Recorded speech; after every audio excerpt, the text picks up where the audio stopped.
statistics or the actuarial numbers of population affect the climate? Population is one of the main drivers of climate change. There are individual emitters, and there's a lot of us doing the emitting. And so the people who have the highest fertility rate, like in Niger, are doing almost no emitting, right? So they burn some charcoal now and then. Well, so the average Nigerian emits 0.1 metric tons of carbon annually.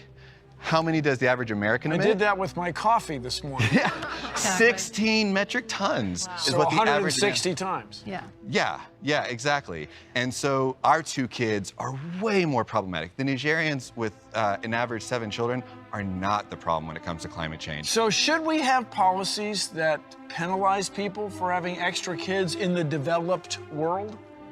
So I do think that we should at least consider it. Well, at least consider it is like do it. Female or male, gay or straight, pink or blue. We were taught to see these as binary. Now we're realizing it's more like a kaleidoscope. And this stuff isn't just for adults. Parents know this already. Kids explore gender, expression, attraction before they've ever heard of a spectrum. Take sex. We used to think it was pretty straightforward. X and a Y chromosome for males, 2 X's for females. But we see more combinations than that in real life.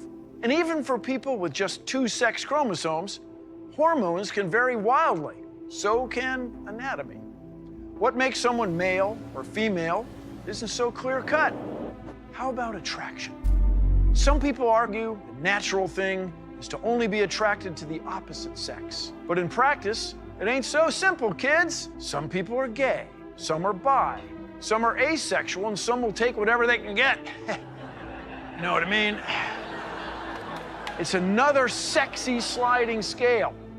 When you throw in gender, it gets even more colorful.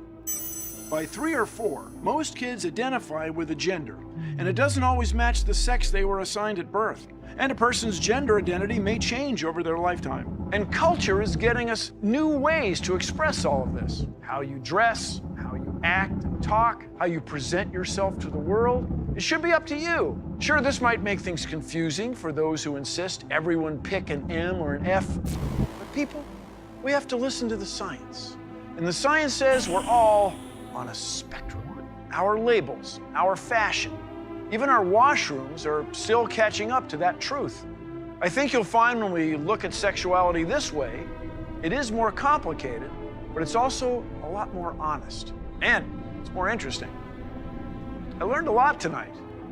I mean, I'm this cis male guy who's been living in this world. But this stuff, to me, from a scientific standpoint, is just cool. It's just cool.